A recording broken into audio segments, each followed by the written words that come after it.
Sweet Ninny Bong, and welcome back to my channel where we talk about all things Transformers and Transformers action figure related. So today we're going to do something a little bit different.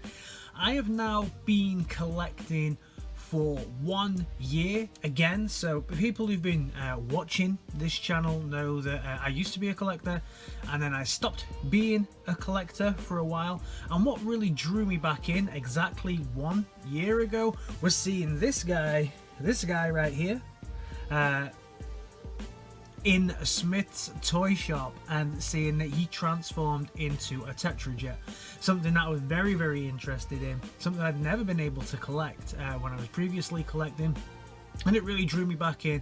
And I saw some of the amazing Siege stuff that was coming out, which then led me on to third party, but it all started with this guy right here 1 year ago. August the 5th just happens to be my birthday as well, so happy birthday to me, and it celebrates now my 1 year of collecting. So I wanted to just show you how we went from this to this.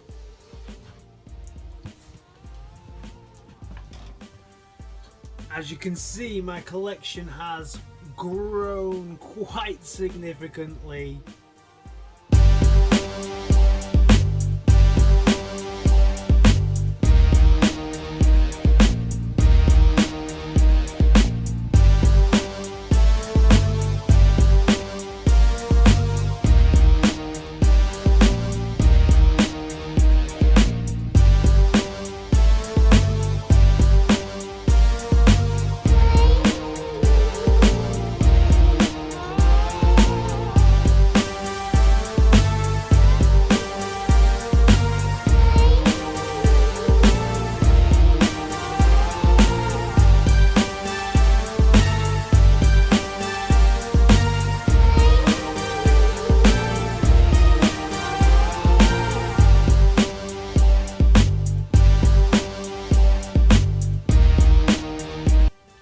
So that's a close-up of the entire collection, and you can see there's a huge mix of Hasbro, KOs, third parties, all kinds of things that I've got together in my collection. Different generations, different types.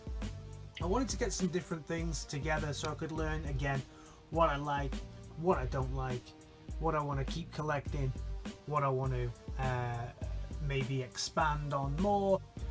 And of course, along the way there's been a few bumps along the way, so this is where today's video will come into play. So I'm going to show you my top 5 figures that I have in my collection, very quick look at them, and then followed by 3 figures that I wish I hadn't bought. So let's crack on. So we're going to start off by looking at 5 that I really like, my 5 favorites in my entire collection. And at number 5 we've got this bad boy here. This is the 35th anniversary Prime. I absolutely love this figure. I've got a full breakdown of this guy if you want to look at it in the video. It should be coming up right now, right about here or here or here or here, something like that. But I love him. The cell shading, the more cell shaded figures I can get now. I really got the bug for this when I bought this guy and the Megatron. I really like, there's a guy called who's Lek Customs, who does amazing work. Big shout out to them. He's got a YouTube channel as well. A really big shout out to them. They look fantastic, the stuff that they do. But anything that's cell shaded now, this really started my love for cell shaded ones. I want to pick up as much cell shaded stuff as possible. This guy is just the first Prime that I actually bought for my new collection, and I just think he's incredible. Really like the alt mode as well, but this bot mode is just, for me, everything I want in a Prime. I think this is amazing. Yep, some kibble on the back, but hey, I'm good with that. Really like the new TV series as well. You can check my reviews out for that on my channel as well. But this is my number 5. Excellent articulation and beautiful paint job. My number 4 in my top favorites is 1000 Kills, aka Tentakill. I absolutely adore this figure. I saw this on AliExpress when I was browsing, and then saw the rest of them and just thought I have to pick this one up for my birthday, which is today. My girlfriend has bought me Cyberjaw for So I'm completing this combiner set as we go. I think there's 6 of these bad boys and I've got 2, so I need to buy a fair few more of these to complete it. But this is my favorite. This is the reason I bought it. I love this alt mode so much, especially when you compare it to what Hasbro's attempt at this is. You know, just look at the articulation in these. Again, I've got a full breakdown of this guy, a full review of this guy in my videos, so if you want to go check out a full review of this guy, you can have a look. But absolutely beautiful figure, again, so monstrous, definitely the best 1,000 kills I've ever seen in my life. So much articulation and posability, even down to a jaw that moves up and down as you want. And looks incredible under black light as well. You can see what I've done with him underneath a black light. This is my favorite mode of him. This is the mode that I actually display him in. He's one of the few figures that I actually display in his alt mode. So he sits at number 4. Then in at number 3 we have Siege Jetfire. If you watch my videos, I haven't actually done a review on this guy. I may do one soon, but you do see his weapons crop up in nearly all my reviews because I love attaching these weapons to him. He comes with some fantastic weapons that you can just attach onto him. This is the most beautiful, amazing version of Jetfire I've ever seen. I was so happy that he was done real justice in the TV series as well that's just come out on Netflix. The articulation on this guy is absolutely incredible. Really nice, strong ratchets everywhere. An alt mode that is just sublime and absolutely perfect. I mean, this is like as close as we've ever got really to a masterpiece from Hasbro of this guy, and I can't see how, if they did a masterpiece version of this figure, I can't actually see how they'd improve it apart from adding some metal pieces to it. You know, the head sculpt here is absolutely beautiful. So much articulation from this Commander class figure. I absolutely love it. My only concern with this figure is as time goes on, yellowing because he is so white. But he's beautiful, so poseable, and he comes with multitude of accessories, and unfortunately he didn't use all of in the TV series, but he sits at my number 3. Beautiful, beautiful figure. Then at number 2 I have my Civil Warrior Prime. This is my absolute favorite version of Prime. It's Civil Warrior's take on the War Within Prime. He comes with his trailer that transforms into this awesome jetpack for him to fly about with. He's very articulated. He has massive guns. He also flashes up. He's got the matrix that's hidden within his chest here. He has so many little hidden details. If I can actually get his chest open, I'll be able to show you. So he's got his little matrix that comes flashing up there. So he's got his lovely little matrix that flashes up there. He's got amazing head sculpt, so much articulation. He comes with the biggest iron cannon I've ever seen that also flashes up and is able to do stuff. His alt mode is fantastic, and he's got this form, all this unclips. Very articulated, die cast, and actually one of the best value for money figures, and probably the best value for money figure that I have in my collection.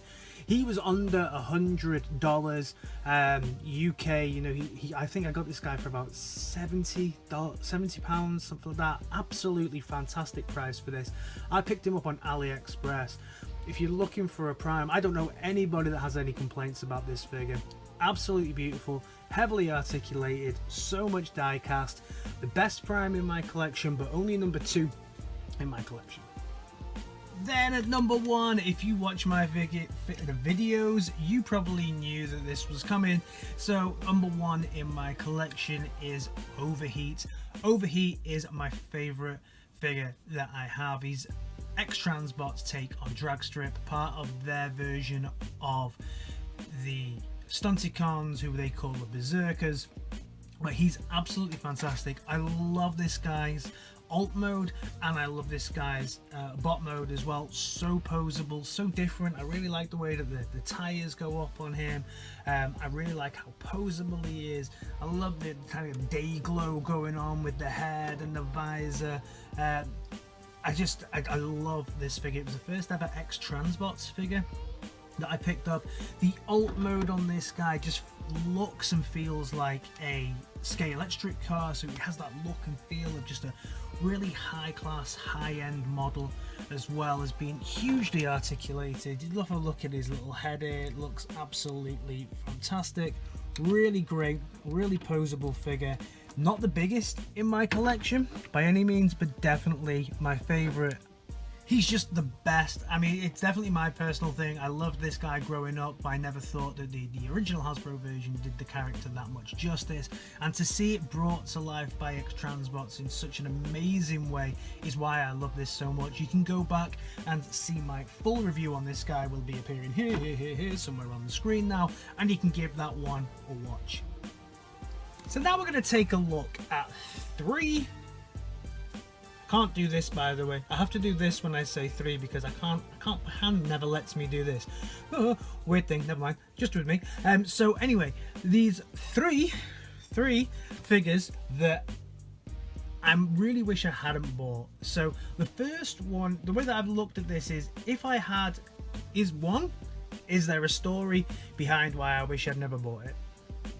Or 2, if I had to sell any of my figures right now, what would be the first one that I would sell?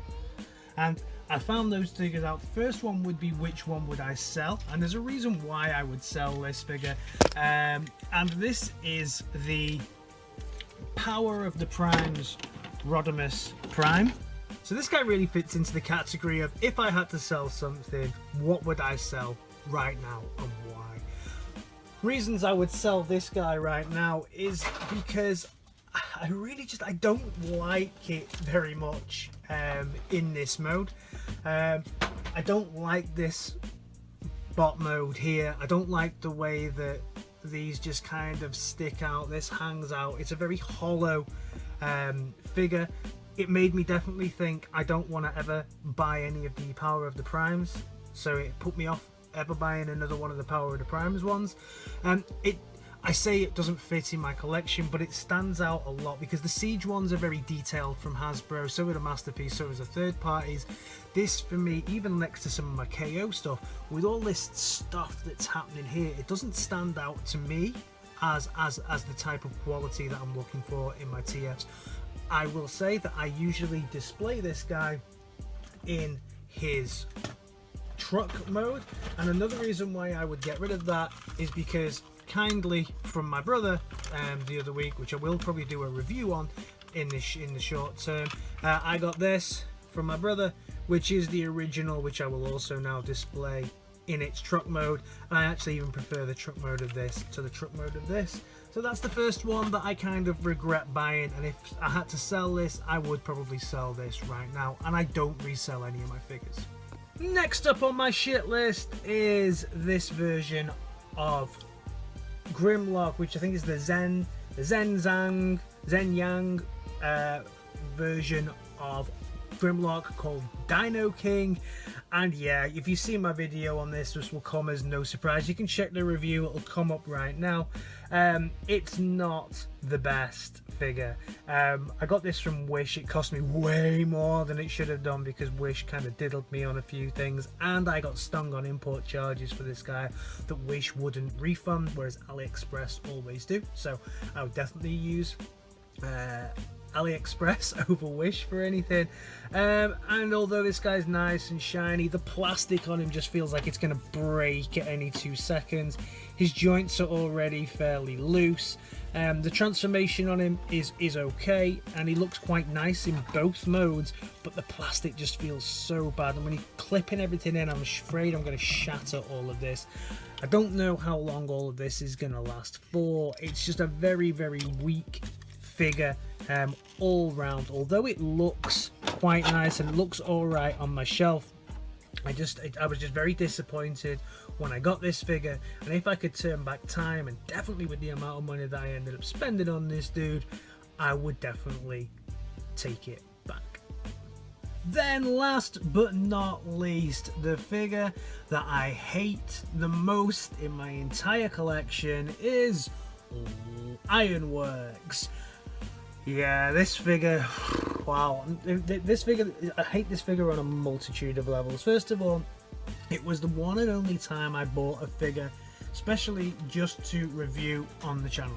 So I bought it thinking, okay, I'll buy it and I'll review it, because that's what I want to do. I want to review these, and you know, I bought it and I regret it because it's not something I wanted. It's something I thought I should review. Going forward, I would not buy a figure just to review on my channel. Second of all, you know, this, for me, this isn't a transformer. It is just a parts former that transforms into my least favorite thing, which is a base. And it's a parts former, and also something else that I really didn't like on this figure, and you can check again, you can check the review I did on this guy actually on my channel, is that his one sole job is to come to pieces like so, and then once you take him to pieces, his sole purpose in life was to be a weaponizer and connect into other transformers, and he doesn't even do that. Some of the bits that he has don't fit into the other ports on the transformers, so that for me was a real downer because he didn't actually do what he's supposed to do on the tin. So I think I was trying to connect him to Prime, some of these ports, and they don't actually fit into the ports. So yeah, that for me was the big no-no for this figure. So the figure that I hate the most in my entire collection, and it is a hate, it is a true hate, is poor old Ironworks, and I would never buy another one of these type figures just to review on the channel. So guys, let me know what you think. So do you agree with my selection for my top 5 and my bottom 3? Are there any TFs here that you would have put in a top 5 or in a top 3? Do you agree with my selections from my collection, or is there something that you would have added to the list or put in place of something? Let me know down in the comments. Thank you all for supporting my channel. It's really cool to have these discussions with you guys down in the comments, and I'll see you all in my next video. Alright guys, in a bit. Peace!